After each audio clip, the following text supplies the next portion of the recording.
آتا ہے اور اس کا طواف کر لیتا ہے، حج مکمل کر لے یا عمرہ مکمل کر لیتا ہے، تو اللہ تعالیٰ اسے گناہوں سے ایسے پاک کرتا ہے گویا وہ ابھی ماں کے شکم سے وجود لیا ہو، ماں کے شکم سے پیدا ہوا ہو۔ اللہ تبارک و تعالیٰ کعبہ معظمہ کے زیارت اور اس کے طواف کی برکت سے اپنے بندے کے گناہوں کو مٹا کر ختم کر دیتا ہے، کوئی گناہ اس کے ذمہ باقی نہیں رہتا ہے۔ لیکن آؤ یہ تو ہم حدیث کی روشنی میں سنتے ہیں، ہم یہ تقاریر میں سنا کرتے ہیں، لیکن آج آپ کے ذہن و فکر میں ایک اچھائی اور ایک حقیقی بات ڈالنا چاہتا ہو۔ یقیناً بندہ جا رہا ہے اور اس تمنا کے ساتھ جا رہا ہے کہ کعبہ پہنچوں گا، میری جو ہے میں زیارت کروں گا، کعبے کا طواف کروں گا، اللہ ہمارے گناہوں کو معاف فرما دے گا۔ یقیناً معاف فرماتا ہے، لیکن سابقہ گناہوں میں سے دو قسم کے گناہ ہوتے ہیں۔ ایک گناہ انسان کرتا ہے جو صغائر ہوتے ہیں یعنی چھوٹے گناہ ہوتے ہیں،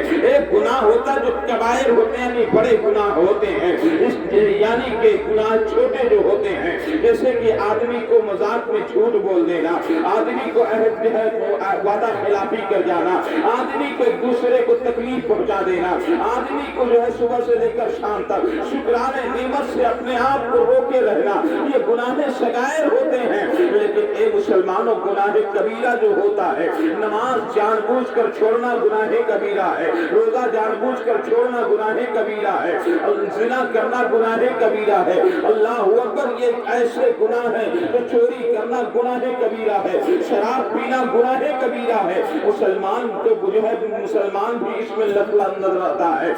شراب مسلمان بھی پیتا نظر آتا ہے۔ الحمدللہ جو مسلمان بچا ہوا ہے یہ اس کی خوش نصیبی ہے، یہ اس کی اس کی یہ خوش نصیبی ہے کہ رب ذوالجلال نے اس جرم عظیم سے محفوظ رکھا ہے۔ لیکن آؤ جو چند گناہ تو ایسے ہیں، ہر انسان اس گناہ کا ارتکاب کرتا ہے۔ نماز نہ پڑھنا یہ ہماری کاہلی ہے، اس گناہ میں ہم سب ملوث نظر آ رہے ہیں، یہ گناہ کبیرہ ہم کرتے ہی نظر آ رہے ہیں۔ ہم لوگ آج جو ہے روزے کے مہینوں میں دوائیوں کا سہارا لے کر کے، ڈاکٹروں کا سہارا لے کر کے اپنے آپ کو روزے سے دور رکھتے ہوئے نظر ہی آ رہے ہیں۔ یہ وہ گناہ کبیرہ ایسے ہیں جو ہر انسان کیا کرتا ہے۔ حاجی حج کرنے جا رہا وہ بھی اس گناہ کا ارتکاب کیے ہوئے ہے، جو نہیں جا رہا وہ بھی اس گناہ کا ارتکاب کر رہا ہے۔ لیکن اگر رب ذوالجلال نے انسان کو یہ وقت عطا فرمایا، یہ موقع میسر فرمایا ہے کہ وہ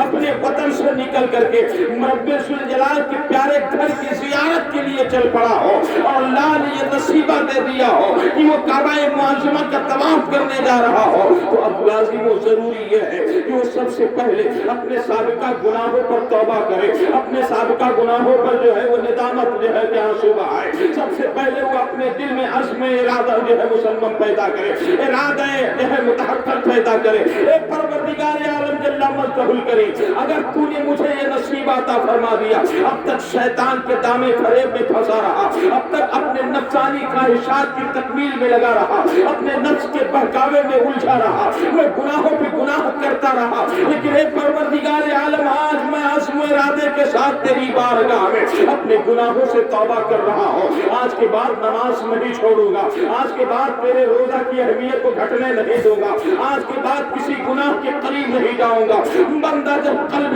صادق کے ساتھ توبہ کر کے یہاں سے نکلتا ہے تو پروردگار عالم جل مجدہ الکریم اپنے بندے کے اس توبہ کو قبول فرما لیتا ہے، اور اس وقت بندہ کعبہ معظمہ کا طواف کر رہا ہے۔ نمازیں چھوٹ گئی ہیں، نماز کسی حالت میں معاف نہیں ہوگی، روزہ چھوٹ گیا ہے، کسی حالت میں روزہ معاف نہیں ہوگا، ہاں لیکن کعبہ معظمہ کے طواف سے فائدہ کیا ملے گا؟ نماز جب تک آپ نے چھوڑے ہیں اس وقت تک نماز کا جو وبال آپ پر پڑ رہا ہے، جو گناہ ہے آپ پر پڑ رہا ہے، آپ کعبہ کا طواف کر لیے، عزم ارادہ بنا لیے، اے پروردگار تیرا عظیم گھر دیکھ چکا ہوں، اب گناہ نہیں کروں گا، اب نمازوں کو فوت نہیں ہونے دوں گا۔ اب بندہ واپس آ جائے اور آنے کے بعد اپنے وقت کی نمازیں بھی مکمل کرے، سابقہ جو چھوٹی ہوئی نمازیں ہیں ان کو آپ جو ہے قضا کے طور پر ادا کرتا رہے، ہر وقت میں وہ اس وقت کی نماز پڑھتا رہے، تو رب ذوالجلال اپنے بندوں پر کرم فرمائے گا۔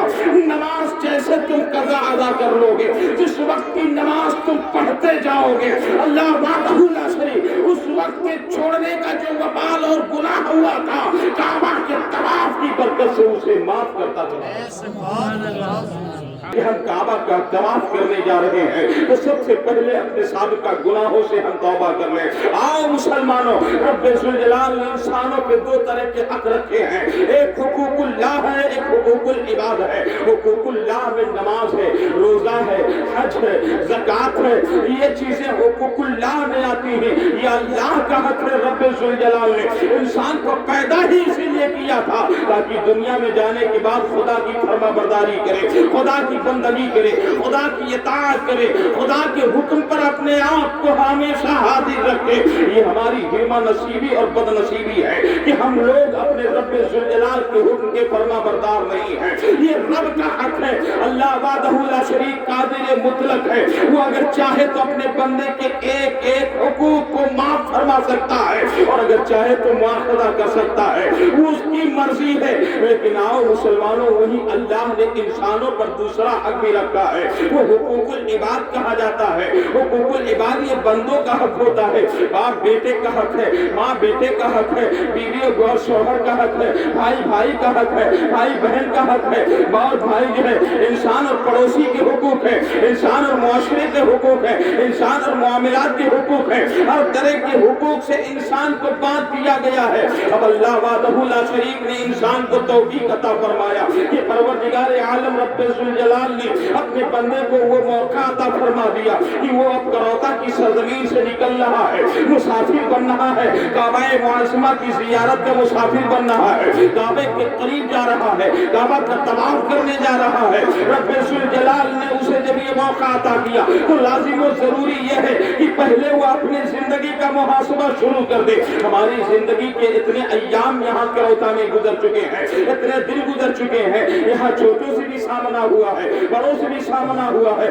بہنوں سے بھی سامنا ہوا ہے، دیگر تمام لوگوں سے بھی سامنا ہوا ہے، گفت و شنید کا بھی معاملہ ہوا ہوگا، لین دین کا بھی معاملہ ہوا ہوگا، باتہ کہانی کا بھی معاملہ ہوگا۔ آج تو گھروں میں جو ہے اختلافات ہیں، آج تو گھروں میں روز جھگڑے ہو رہے ہیں، محلوں میں جھگڑے کیوں نہیں ہوں گے، محلوں میں جو ہے تکرار کیوں نہیں ہوگی، ایک دوسرے سے رشا کشی کیوں نہیں ہوگی۔ آؤ مسلمانوں، پروردگار عالم نے اگر بندے کو یہ موقع عطا کر دیا کہ وہ کعبہ کی زیارت میں جا رہا ہے تو اب لازم و ضروری یہ ہے کہ وہ اپنے آپ کو اپنے گریبان میں پہلے چھان کر دیکھے۔ ہماری زندگی کا کوئی ایسا موقع تو نہیں اس کروتا کی سرزمین پر کسی کے دل کو ٹھیس لگ گئی ہو، کسی کے دل کو چوٹ لگ گئی ہو، کسی کے دل کو بے چینی آ گئی ہو، کسی کا دل جو ہے مضطرب ہو گیا ہو۔ اے مسلمانوں، اگر جو ہے زبان کے ذریعہ سے، قول کے ذریعہ سے کسی کی دل آزاری ہو گئی ہے، یہ بندے کا حق دبایا گیا ہے، یہ بندے کی حق تلفی کی گئی ہے، یہ بندے کو جس دل کو چوٹ پہنچائی گئی ہے، یہ اب بندے پر نکل رہا ہے۔